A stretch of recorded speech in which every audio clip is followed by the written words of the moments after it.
It was just after midnight on May 14, 2008, in Marshall, Minnesota, a quiet college town wrapped in the calm of early summer. Students were wrapping up finals, getting ready to go home for the summer, celebrating, relaxing, unwinding. One of them was a 19-year-old Brandon Swanson. He had just completed his semester at Minnesota West Community and Technical College, where he was studying wind energy, a promising, stable career in a growing field. He was smart, focused, and mature beyond his years. But that night, something would happen. Something that would turn Brandon from an ordinary college kid into the center of one of the most chilling unsolved disappearances in American history. He had been at a small get-together with friends, saying goodbye to classmates before heading home for the summer. Nothing wild, no loud party, no drugs, just a few people drinking and laughing in a garage. Brandon had a couple of drinks, but according to his friends, he didn't seem intoxicated. Around midnight, he decided to drive home. He told everyone he was fine to drive, and they believed him. He got into his Chevy Lumina and hit the road. He was heading to his hometown of Marshall, just a 30-minute drive away, but he never made it. At 1:54 a.m., Brandon called his parents, Brian and Annette Swanson. He sounded calm, but confused. He told them he had accidentally driven his car off the road into a ditch. He wasn't hurt. He just needed help getting home. They asked where he was. Brandon thought he was near Lind, a small town southwest of Marshall. He said he could see the lights from the town and was walking toward them. His parents got in their car and started driving out to find him. As they drove, they stayed on the phone with Brandon. For nearly 47 minutes, he gave them directions, landmarks, descriptions of where he was. But something was off. They couldn't find him. He couldn't see their headlights.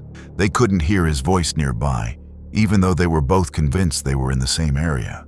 It was almost like they were in two different worlds, talking, searching, but never crossing paths. Then, just after 2:30 a.m., Brandon said something that would echo through time. "Oh shit." And the line went dead. His parents tried calling him back again and again. The phone rang, but no one answered. They stayed in the area for hours, driving up and down the roads, calling out his name, calling his phone. Nothing. They called the police, but the response wasn't what they expected. Authorities told them that Brandon had every right to disappear. He was 19, legally an adult.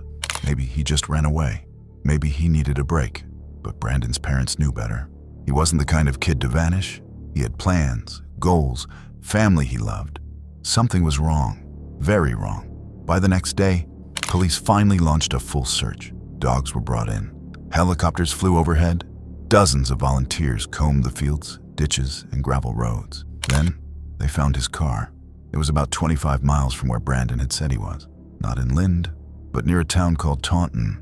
He had been way off. That's when investigators began to suspect that Brandon had been disoriented, perhaps due to alcohol, stress, or even a medical event.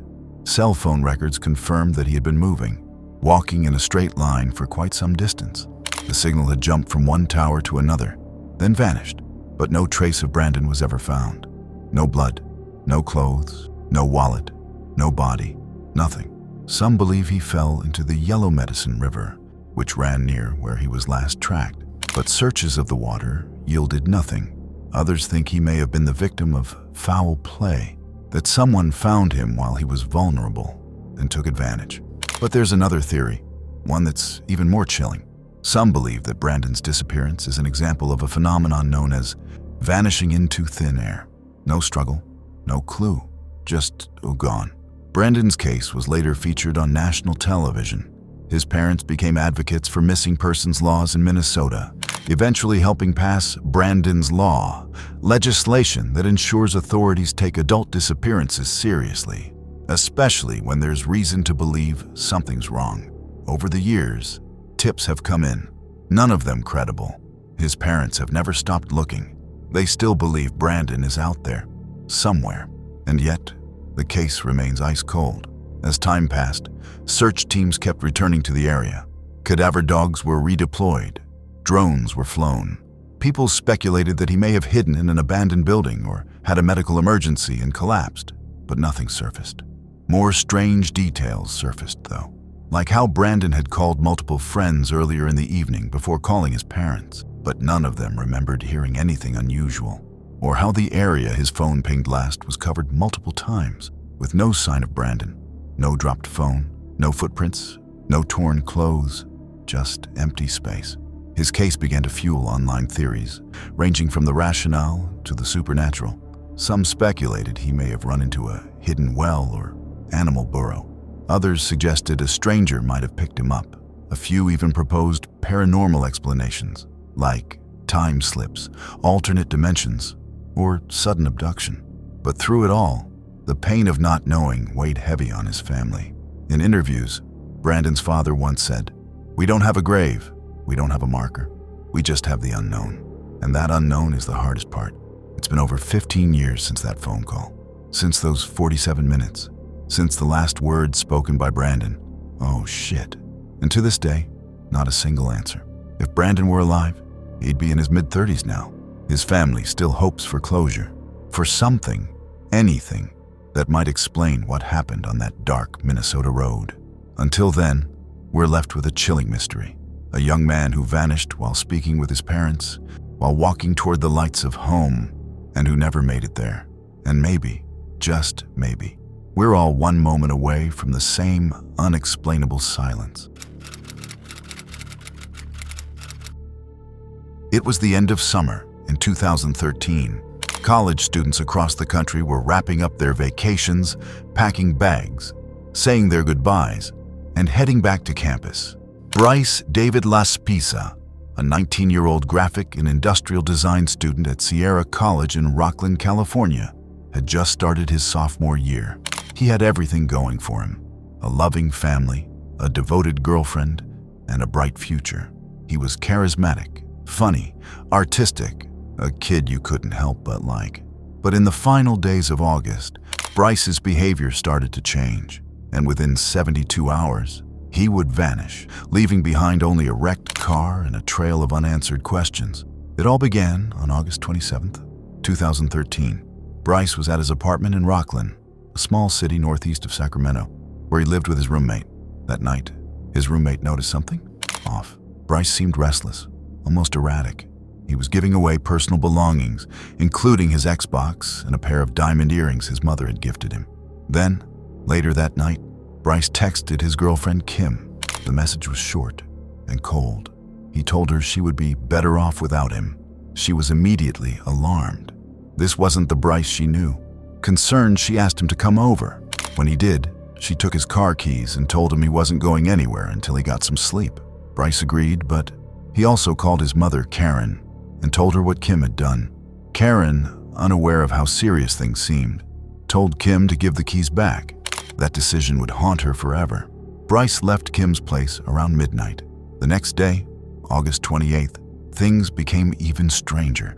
Bryce began driving south, away from Rocklin, heading toward his parents' home in Laguna Niguel in Southern California. It should have been a 7-hour drive. He called his mom at 11 a.m. to say he was on the way, but by 3 p.m., he still hadn't shown up. That's when Karen received a call, not from Bryce, but from a roadside assistance service near Buttonwillow, a remote town along Interstate 5. Apparently, Bryce had run out of gas. A man named Christian from Castro Tire and Gas helped him fill his tank. Bryce's parents were relieved to know where he was. They figured he'd be home by dinner. But Bryce didn't move. For hours, he just sat in his car, doing nothing, in the same spot.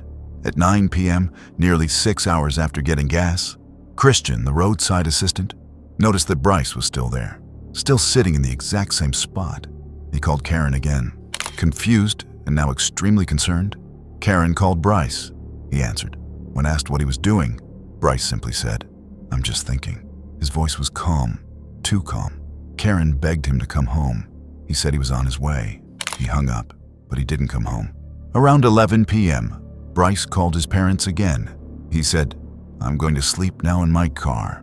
But his tone was unsettling, as if something was lurking beneath the surface.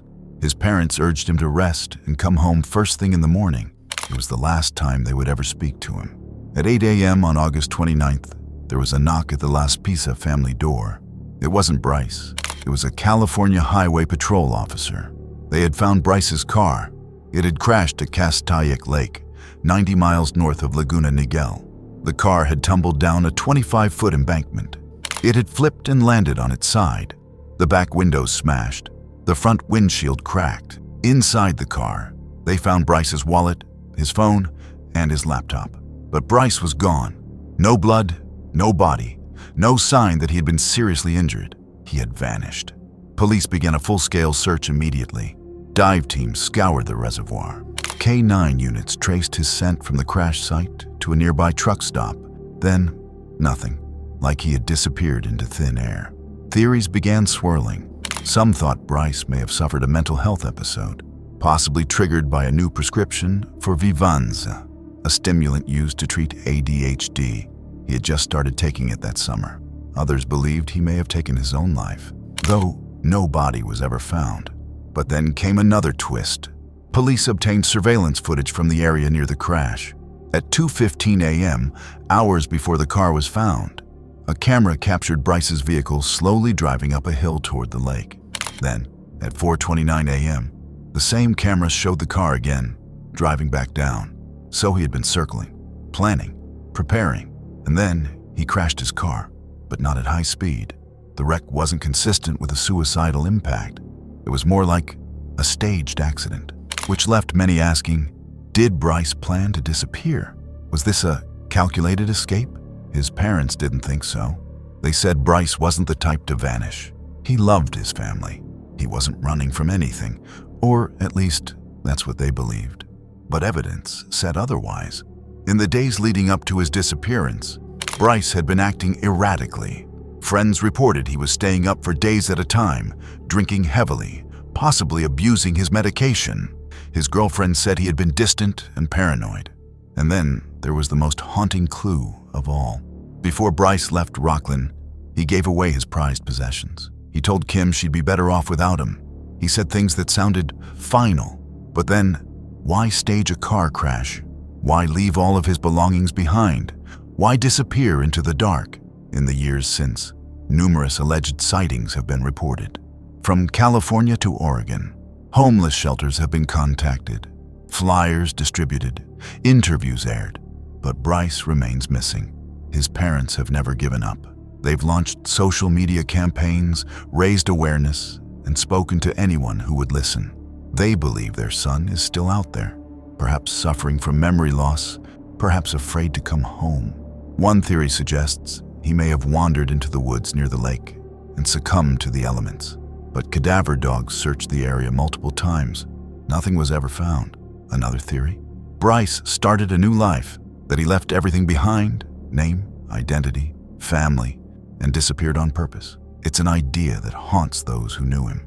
What could have driven a promising young man to such extremes? Mental illness, substance abuse, a personal crisis no one knew about, or something else entirely? In 2023, a full decade after Bryce vanished, his case remains cold, but his parents still hold on to hope. They believe someone out there knows something, maybe a trucker who saw him hitchhiking, maybe someone who gave him a ride, maybe Bryce himself, watching from the shadows. And so we're left with the image of a young man, sitting in his car for hours, staring out at the darkness, thinking, planning, and then gone. No trace, no goodbye, no closure. Just a crashed car by a dam, and a hole in the hearts of everyone he left behind. If you have any information about the disappearance of Bryce Laspisa, contact the Los Angeles County Sheriff's Department. His story deserves an ending. Until then, we wait, and we wonder what happened to Bryce Laspisa. It was June 13th, 2001, a warm summer day in Omaha, Nebraska. Teenagers were finishing their final exams, families were planning barbecues, and somewhere, amid the hum of ordinary life, a young man disappeared into thin air. Jason Anthony Jolkowski, 19 years old, was described as quiet, polite, and responsible. He wasn't the kind of person to cause trouble or seek attention. He didn't party. He didn't stay out late. He worked hard. He kept to himself. He was the kind of son every parent hopes to have, dependable, respectful, and full of potential. But on that day, something happened. Something no one can explain, and Jason was never seen again. Let's rewind. Jason was born on June 24, 1981. By the summer of 2001, he was attending Iowa Western Community College and working part-time at a local radio station, KOILAM. He had dreams, big ones. Jason hoped to one day become a broadcaster, and he was on the right path. But the radio station didn't always have reliable transportation options for him. That morning, Jason was called into work earlier than expected at Benson High School, about 8 blocks from his house. Since his car wasn't available, Jason made a plan. He'd meet a co-worker at the high school, and they'd carpool together to the station. Jason told his younger brother, who was just 9 years old at the time, that he was heading out. He grabbed his things, stepped outside, and vanished. It should have been a 10-minute walk. He'd done it before. It was broad daylight. He was in his own neighborhood. But Jason never made it to Benson High. He never met up with his co-worker, and he never came home. His family reported him missing later that day. At first, authorities weren't overly concerned. Jason was legally an adult. Maybe he had just needed space. Maybe he was blowing off steam. But his parents insisted. Jason would never do that. He didn't even have his own bank account. He barely carried money. He had no history of mental illness, no enemies, no known problems. He had no driver's license, didn't travel, and had never run away before. And then, days turned into weeks. There were no sightings, no witnesses, no physical evidence. His wallet and personal items were left behind. His phone, which he rarely used anyway, went silent. The case grew colder with every passing day. The strangest part? This was a neighborhood Jason knew like the back of his hand. He grew up there. It was safe, quiet, suburban. How could someone just disappear in the middle of the day, within 8 blocks of their home? Even to this day, it defies logic. There was no indication that he had been abducted, no screams, no reports of a struggle. No security cameras caught anything. No cars were reported fleeing the scene. Just a 19-year-old boy, swallowed by the void. His parents were devastated, but they refused to sit still. Jason's mother, Kelly, became a tireless advocate. She created the non-profit organization Project Jason, aimed at supporting families of the missing and bringing national awareness to their stories. She appeared on radio shows, podcasts, and in documentaries. She campaigned for legislation, including the Jason's Law bill in Nebraska, which sought to improve law enforcement responses to missing adults, all in her son's name, all without a single clue of what had happened to him. Over the years, theories began to form. Some believed Jason may have suffered a sudden medical emergency, like a seizure or a heart attack, and collapsed somewhere. But even if that were true, wouldn't someone have found him? Wouldn't someone have seen something? Others believe he may have been the victim of an opportunistic abduction, that someone took advantage of the brief window of time during his walk. But again, how? In a populated neighborhood, with no trace left behind? Another theory suggests Jason may have left voluntarily, not out of rebellion, but as a deliberate attempt to start over. Maybe something was weighing on him, something no one knew about. But his loved ones, those who knew him best, strongly reject that idea. They say Jason had no secrets, no dark past, no reason to leave. He was making plans, he was building a life, and he was excited about the future. Then came a chilling twist. Several years after Jason's disappearance, the remains of another young man, Joshua Guimond, were found hundreds of miles away under similarly mysterious circumstances. Though the cases weren't officially linked, many couldn't help but wonder, was there a pattern here? Were these disappearances part of a larger, hidden network of crimes, or just tragic, unrelated events? No one knew, and with no new evidence, Jason's case drifted deeper into obscurity. But his parents kept fighting. They hosted vigils. They kept his room the same. They refused to let the world forget his face. And they kept one question alive. How does someone vanish between point A and point B without a single trace? In the years that followed, Jason's story touched thousands. His case became a symbol, not just of loss, but of the countless missing whose stories never make headlines. And the sad truth is, Jason isn't alone. Each year, thousands of people go missing, many under eerily similar circumstances. Some are found, others are never heard from again. For Jason, time is both the enemy and the only hope. Maybe someone out there remembers something. Maybe a neighbor saw a detail they didn't realize was important. Maybe a tip no matter how small, could crack the silence. As of today, Jason Jolkowski has been missing for over 2 decades. He would be in his 40s now. His parents still wait, still wonder, still hope. If you know anything at all, contact the Omaha Police Department, because no one should just vanish, and no family should have to live in the silence that follows. This is Jason's story, and we won't stop telling it until he comes home.